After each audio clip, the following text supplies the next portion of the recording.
Hartley watches have been in business since 2014. That's 10 years. For a watch company to be in business for 10 years, they must be doing something right. So I thought it must be around about time for me to check out this brand, Hartley watches, and also maybe some of their accessories.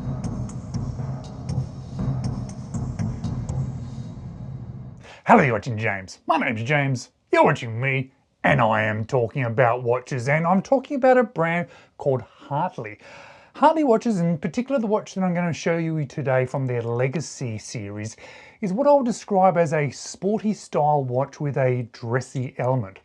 But it does have something that really stands out, and you'll see it as soon as you see these watches, because it has an open heart dial, a large window on that dial, allowing you to see through to that skeletonized and specific skeletonized Miyota movement. And that is something a little bit different, but it does have a bit of a dressy element because of those Roman numerals that it is using. And that sort of feels like an interesting sort of mix of dressy, interest, but also an on-wrist experience that makes it feel like a sporty watch. Now, I do want to say a big thank you to Hartley Watches. Hartley reached out to me and said, hey, would you like to check out one of our watches and possibly some of our accessories? And when I looked on their website, I thought, wow, they've got a huge range within this Legacy watch style. In fact, there are so many different color variations that there's pretty much a color that would suit everybody if you particularly like this style. They've also got some very cool watch straps and fountain pens. And I have a bit of a thing for fountain pens. I'm not a fountain pen collector, but it was nice to be able to get one of these Hartley fountain pens as well, and I've been using it a lot. And because Hartley did send me out these products, you would have seen that sponsored icon pop up. And because they did send out those products, I'm also going to leave some links in the description of this video so you can see a few more of their products and their watches. But right now, I want to flip the camera around and I want to have a look into this watch just a little bit more in a little bit more depth. So let's check out this watch from Hartley. So I do like about Hartley that they do a few other things as well, like fountain pens. What a cool thing. Now, I have a bit of a thing for fountain pens. I don't collect them. I think there is a bit of a collector's thing with fountain pens. I don't do that. I just enjoy using them. So it was nice to be able to get a fountain pen just to be able to use generally. But of course, this is not a fountain pen channel. This is a watch channel. So let's talk about this Hartley watch and let's talk about packaging. Even though I know packaging isn't the sort of priority when we're sort of buying watches, I don't buy a watch for packaging, but I do admit it is nice when it arrives in something sort of very well presented. And this one certainly does. That is well presented.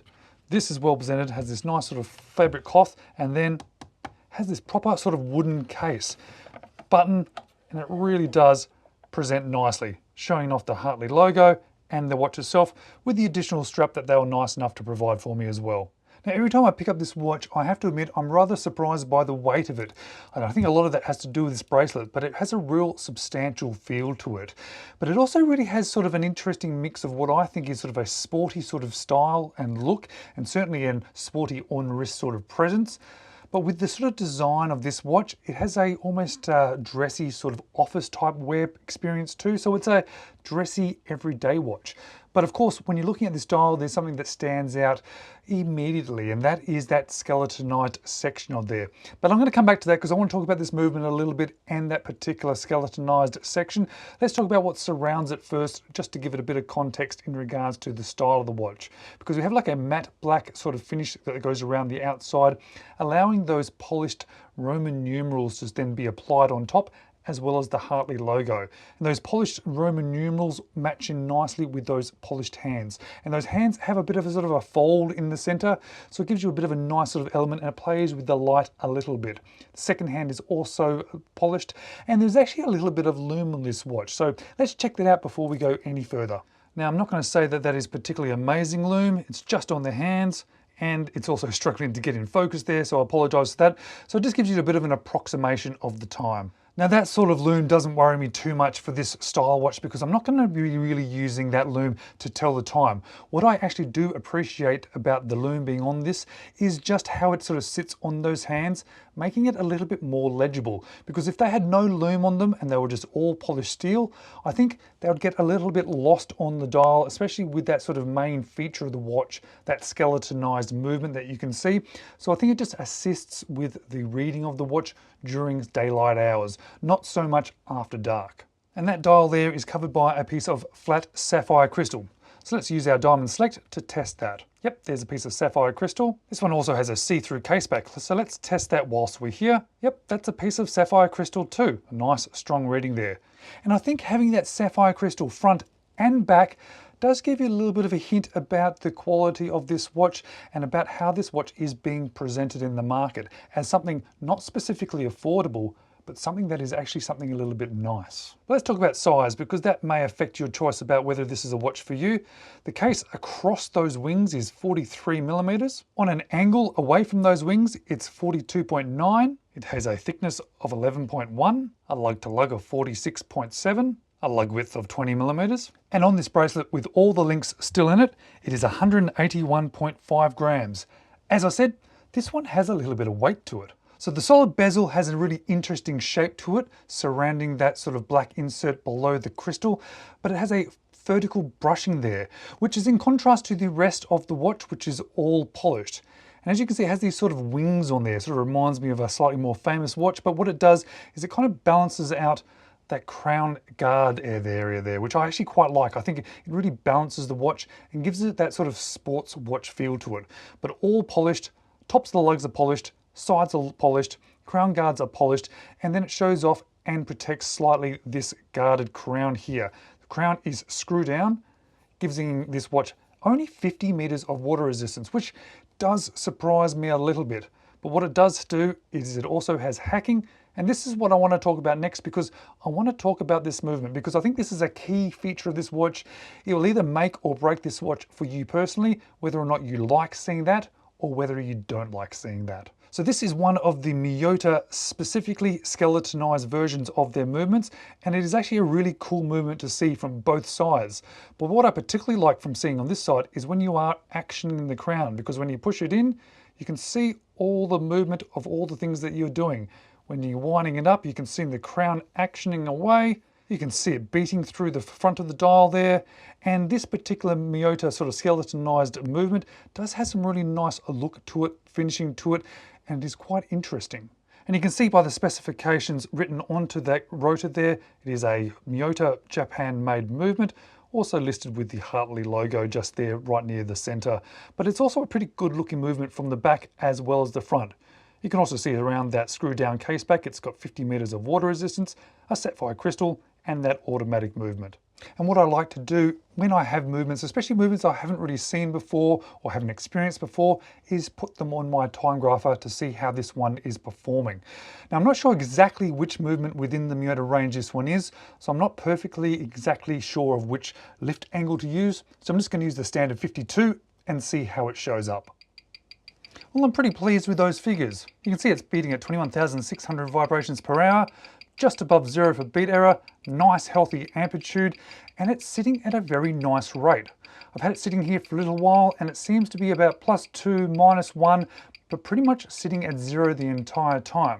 I'm not sure if they've regulated this particular movement or if maybe this is just the standard rate of this movement, but I'm pretty impressed by that figure there. Now you can buy this watch in a couple of different variations, different colors, bracelet or strap, and they come in at slightly different prices depending on which one you buy. If you buy this one on the bracelet, you're looking at 729 Australian dollars. And I think that price is an interesting price because initially when I first saw this watch, I wasn't quite sure if that was the appropriate price, but now that I've had it in hand, I'm starting to understand that price.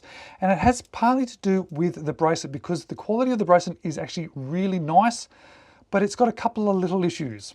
Firstly, it is a universal bracelet, which doesn't tend to really sort of make it feel perfect. These sort of universal bracelets can be okay sometimes depending on the watch. I think that sort of mismatches a little bit, which is why I've actually been wearing this one on the strap more than on this bracelet. The bracelet, however, as I said, is actually a really nice quality, brushing in the center, polish on the outside, push pins.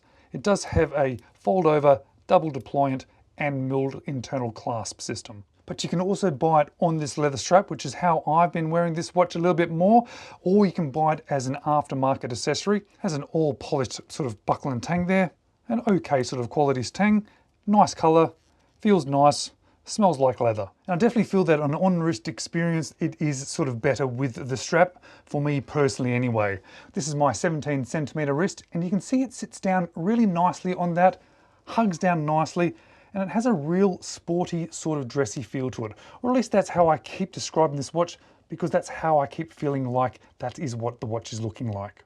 So what is it exactly that I like about this watch? What don't I like about it, and what would I change? Well, there's two things that I really like. Firstly, how it sits down on wrist. It really does hug nicely, and it is really comfortable, especially on this strap. Secondly, I like seeing that movement, and I did not think I would like that. I've never really had an open heart sort of style watch before, or looking through the dial. Obviously plenty of see-through case backs, but I do quite like, and I do find myself looking through there and playing and actioning with the crown there, seeing it all move around. That's actually quite a nice feature. However, there's not everything about this that I do like. I'm a little bit unsure about Roman numerals. They're not really my go-to. The lume, as you saw, wasn't very good, even though that doesn't particularly bother me. The bracelet has those universal end links, which I don't think anybody is really going to love. I think it's a good to have as an option, I guess, but I think it would be nice to have an integrated bracelet. And I'm not sure if everybody is going to be wanting to pay 729 Australian dollars for this. Not without having some hands-on experience with it, probably partly because of the style of watch. I think the overall quality of this watch is actually very good, and I hope this video has demonstrated that somewhat. But I think the style of the watch is going to be a little bit niche depending on the person. I think some people are going to see this and love it, and other people are going to see this and not love it. I would love to hear what you think about this particular watch, and also the price, because I know Hartley will likely have a look at this video and have a look at the comments, and I think your feedback might also assist them.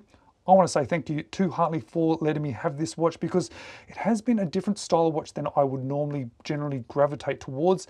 And I do like experiencing different watches. So it's been very nice to have this one in the collection. Guys, thank you so much for watching. Perhaps next, check out these two videos.